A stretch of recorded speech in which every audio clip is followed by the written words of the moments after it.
Nah, baik. Assalamualaikum warahmatullahi wabarakatuh. Perkenalkan, nama saya Babul Khair dari jurusan Fisika Fakultas Sains dan Teknologi Universitas Islam Negeri Alauddin Makassar. Di sini saya akan menjelaskan beberapa materi terkait struktur elastisitas bahan. Nah, baik, materi yang pertama adalah uji tarik material. Nah, di mana pengujian tarik adalah salah satu pengujian mekanik paling dasar dan umum digunakan untuk mengetahui bagaimana suatu material itu merespon gaya tarik atau gaya yang menarik spesimen hingga putus. Nah, adapun tujuan dari uji tarik material yang pertama menentukan sifat mekanik material seperti kekuatan tarik, kekuatan luluh, modulus elastis, regangan, reduksi luas, dan ketangguhan. Yang kedua, ada prinsip dasar dari uji tarik, yang dimana memberikan beban tarik secara bertahap pada suatu spesimen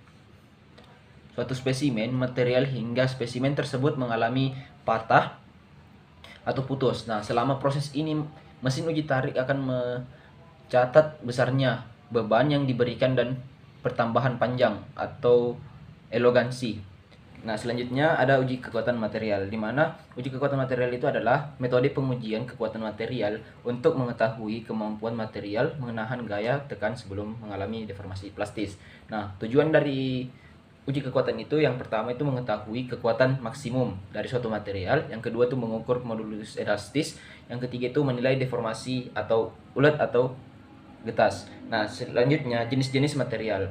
Nah, jenisnya ada dua. Yang pertama material getas, yang sebagai contoh itu beton, keramik, dan baja. Nah, adapun material yang kedua itu ulet, di mana logam, plastik, dan komposit. Nah, adapun aplikasi dalam uji kekuatan material itu ada dua. Yang pertama industri konstruksi, yang kedua industri otomotif. Nah, selanjutnya prinsip kerja dari uji tekan. Yang pertama yaitu spesimen diletakkan di antara dua plat, lalu diberikan gaya tekan secara terhadap menggunakan mesin uji universal. Plat atas bergerak turun memberikan gaya tekan vertikal. Nah, selanjutnya jenis-jenis material dan standar pengujiannya. Yang pertama itu logam. Standar pengujiannya itu ASTM E9. Yang kedua itu beton, ASTM C39. Yang ketiga plastik, ASTM D6 C96. Yang selanjutnya komposit, ASTM D6641. Yang terakhir itu ada keramik, ASTM C1424. Nah, adapun yang terakhir peralatan yang digunakan dalam uji kekuatan material, yang pertama itu load clamp, yang kedua crosshead, yang ketiga grips dan fixture, yang ketiga software, yang selanjutnya itu load cell, displacement sensor, dan extensiometer dan spesimen. Nah, baik, materi selanjutnya itu adalah uji impact, di mana uji impact itu adalah pengujian mekanik untuk mengetahui ketahanan suatu material terhadap beban kejut atau tumbukan secara tiba-tiba. Nah, tujuan dari uji impact itu yang pertama mengetahui ketahanan material terhadap beban kejut, yang kedua itu menilai kemampuan material dalam menyerap energi sebelum patah, yang terakhir itu membuat pemilihan dan pengembangan material yang sesuai kebutuhan industri. Nah, adapun prinsip dari uji impact itu yang pertama menghitung energi yang diberikan oleh beban dan energi yang diserap spesimen. Pada saat beban dinaikkan, beban memiliki energi potensial maksimum. Energi tersebut diserap spesimen hingga patah. Nah, adapun metode dalam uji impact itu yang pertama ada carpi, di mana menggunakan pendulum untuk menghantam spesimen dengan energi tertentu pada bagian tengah. Nah, yang kedua itu ada rod, yang dimana rod ini tuh menghantam spesimen menggunakan pendulum, tapi dengan konfigurasi berbeda, yaitu pada bagian atas.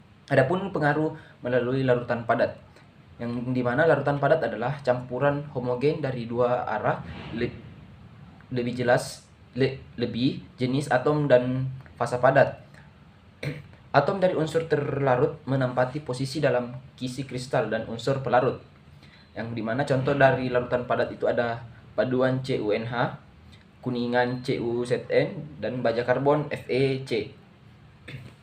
Nah, jenis larutan padat, yang pertama itu substitutional solid solution, yang kedua interstitial solid solution.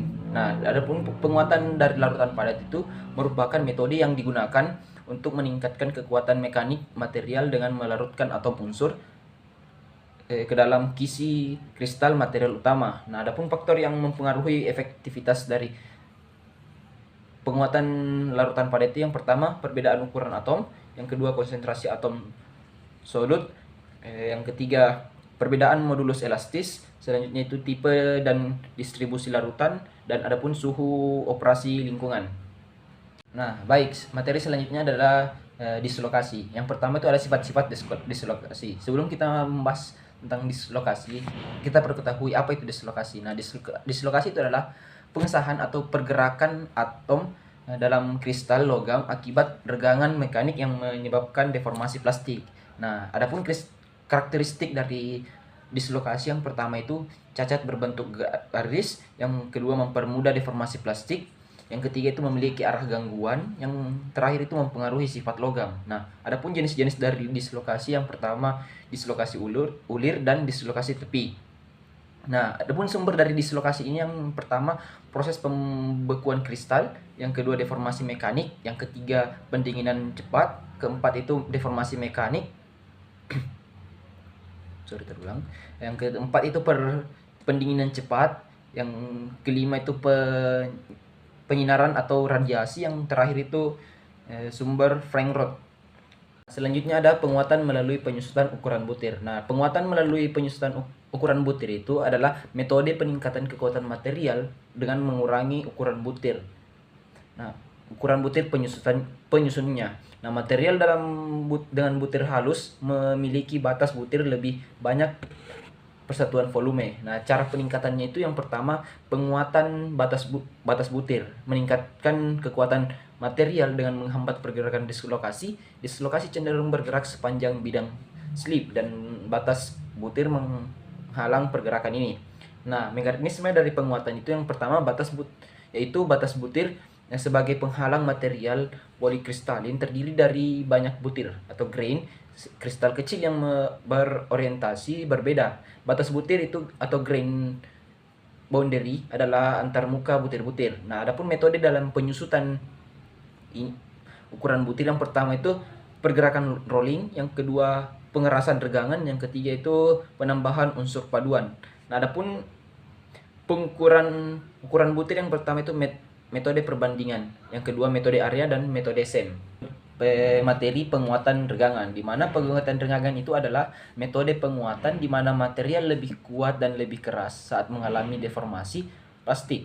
Ini terjadi karena gerakan dan penumpukan dislokasi dalam material. Nah, adapun mekanisme umum dalam penguatan regangan, yang pertama itu deformasi plastik, yang kedua pergerakan dislokasi, yang ketiga interaksi antara dislokasi. Nah, selanjutnya ada manfaat penguatan regangan, di mana yang pertama itu peningkatan kekuatan dan kekerasan material, yang kedua peningkatan ketahanan aus, dan yang ketiga pengurangan biaya bahan. Nah, adapun efek dari penguatan regangan ini yaitu peningkatan kekuatan, peningkatan kekerasan, dan penurunan keulatan. Nah, untuk menghilangkan efek penguatan regangan itu dapat disebut anneal atau annealing, yaitu perlakuan panas yang melibatkan pemanasan material hingga suhu tertentu, sehingga menahan pada suhu tersebut selama waktu tertentu, kemudian mendinginkan secara perlahan. Nah, selanjutnya ada uji kelelahan, di mana uji kelelahan itu adalah material pengujian yang digunakan untuk mengevaluasi kekuatan suatu material yang terhadap beban berulang, di mana tujuannya itu untuk menentukan batas lelah, menganalisis perilaku material, mendapatkan data untuk desain, mengidentifikasi faktor yang mempengaruhi kelelahan. Adapun prinsip kerja dari uji kelelahan yang pertama, yang itu melibatkan penerapan bahan berulang pada spesimen material untuk mengevaluasi ketahanan dan umur kelelahan material tersebut. Nah, adapun jenis-jenis dari pengujian kelelahan, yang pertama pengujian kelelahan siklik, pengujian kelelahan rotasi, pengujian kelelahan tekan, pengujian kelelahan banding atau beban lentur, multitasional, dan variasi suhu. Nah, selanjutnya ada cacat kristal. Cacat kristal adalah ketidaksempurnaan susunan atom pada kristal, di mana kristal itu dikatakan sempurna apabila tersusun dari atom yang mengikuti pola tertentu. Nah, cacat ini dapat terjadi pada saat pembentukan ataupun oleh sebab-sebab mekanik. Yang adapun macam-macam dari cacat kristal itu cacat titik, vakansi dan interstitial serta impurity. Yang kedua, dislokasi cacat linear. Dislokasi cacat linear itu ada beberapa. Yang pertama itu dislokasi sisi, dislokasi ulir, dan dislokasi campuran. Nah, itu tadi penjelasan tentang materi dari struktur elastisitas bahan. Lebih dan kurangnya mohon dimaafkan. Assalamualaikum warahmatullahi wabarakatuh.